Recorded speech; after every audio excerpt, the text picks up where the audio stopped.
Welcome to the Go Find Out podcast. I'm Jennifer Jelliff Russell, author, speaker, and entrepreneur, bringing you actionable ideas and interviews with awesome women to help you pursue your dreams and achieve your goals. You can find more episodes of the Go Find Out podcast by visiting gofindoutpodcast.com. Enjoy the show and go find out. Welcome back to the Go Find Out podcast. I'm your host, Jennifer Jelliff Russell, and this is episode number 42. Today will be a solo show where I'll talk about how the path of least resistance is often the wrong path. But before we get into that, let's jump into my personal update. All right, so this week kind of started out interesting as we had a bit of a windstorm come through and knock out the power here. Now, we do have a generator, but we don't usually use it unless the power is going to be out for like a day or two. We do have a wood stove, so no electricity is not really a huge issue when it comes to heating the house. Actually, the biggest issue when we have a windstorm or it's rainy is that my lab husky, Tuxedo, he gets really scared, really anytime there's any kind of weather at all. And so we have a lot of things in our house that when we lose power, they like chirp or beep, especially if the power goes on and off a few times. And he is very afraid of those sounds. And so not only does he get terrified when we actually lose power, but he's scared before we even start to lose power because he knows that, windstorms and rainstorms lead to losing power. It's a whole thing. So basically, the only thing that makes him less scared is to go outside. And if it's not too cold or rainy, then I'll let him out. But the wind chill on Monday and Tuesday was -19. So I couldn't just let him outside,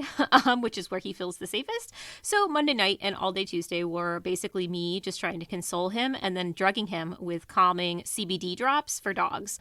They work really well and relax him eventually. But it's a very sad story. It was a very long day for him and for me. The rest of the week was basically me going back through book number 3 of my urban fantasy for round 2 of just really basic edits. I'm done with content editing, so this is just me catching where I've accidentally left out, consonants, which I do a lot of. I think I'm just typing too quickly. And then I also have to, correct some grammar or punctuation issues. This is the point where I usually get really sick of reading the book again because it's my third, sometimes fourth go round. So today is Saturday that I'm recording and I am on chapter, I think 18 or 19, and there's only 22 chapters in this book. So I'm almost there, you guys. It's taken longer than I thought it would, but it takes as long as it takes. And I want to make sure that I put out a really great product and a great story. So hopefully it'll be done soon.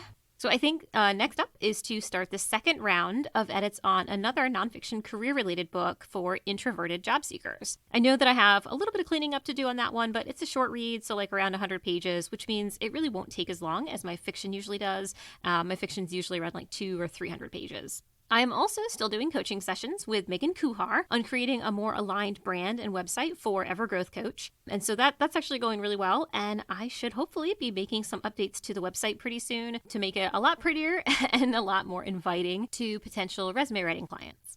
And another thing this week, as you can probably tell from the sound of this audio, I'm still not back in my little podcasting studio yet. I just got some soundproofing foam pads or squares that I have to put up, and then I should be back in there. Still no door, because basically everywhere the doors are on back order. So for now, I'll be sticking with the super fancy moving blankets as a door. That's how we roll in Maine.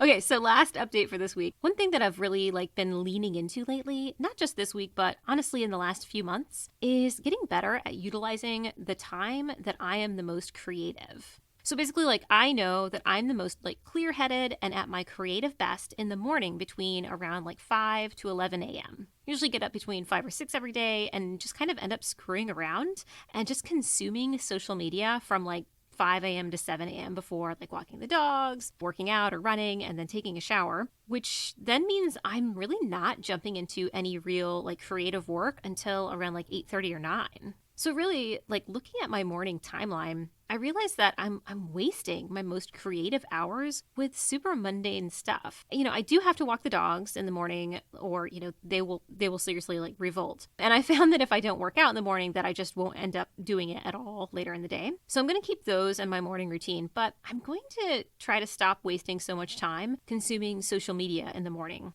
there's like 2 hours of prime creative Jenny time that I could be using to outline new books or like actually be writing. And I kind of feel like I'm just wasting that right now. And yes, I could force myself to get stuff done in the afternoon when I'm not as creative, but like, why not fill that time with less creative tasks? So I am giving myself a challenge of taking back my 2 hours of creative morning time. No more consuming social media before 11 a.m. I am still allowed to hop on socials in the afternoon, but no more like just wasting my most creative hours consuming other people's content. I might give myself a pass on creating content for social media, especially TikTok, because I posted a video on there today and it got like 11,000 views. So I'm loving some TikTok, guys. So I might create content in the morning, but really only creative things, not consuming things. So we're gonna see if I can keep this up for at least a week. We'll see how that goes. What about you, listeners? What is the most creative time for you? When is the best time of the day that your brain is like ready to crank out some fantastic creations or is really great at problem solving? Have you had to like change your schedule to accommodate when you're the most creative like I'm trying to do? I would love to hear what works best for you guys. Mostly so I can steal your ideas and to apply them to my own life. But I would also love to share them in the next episode. So you can tweet me what works best for you, or if you've had to change your schedule to sort of accommodate when you are the most creative or the best at problem solving. You can tweet me at GFO Podcast, message me on Instagram at Go Find Out Podcast, or tag me on my currently favorite social media, TikTok, and show me like what is your most creative time of day. All right, let's roll on to the meat of the show and talk about how the path of least resistance is often the wrong path. All right, let's talk about the path of least resistance and how it's not always the right path for us. Now, this is something that is easier to see after the fact in hindsight. And it's something that we're really not likely to be objective about because it's always easier to look back and find the instances in which we made the wrong decision by choosing the path of least resistance.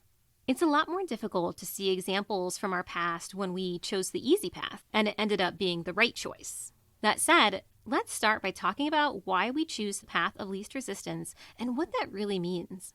When I talk about choosing the path of least resistance, I'm referring to those instances in our lives when we're presented with more than one choice and we choose the easier option.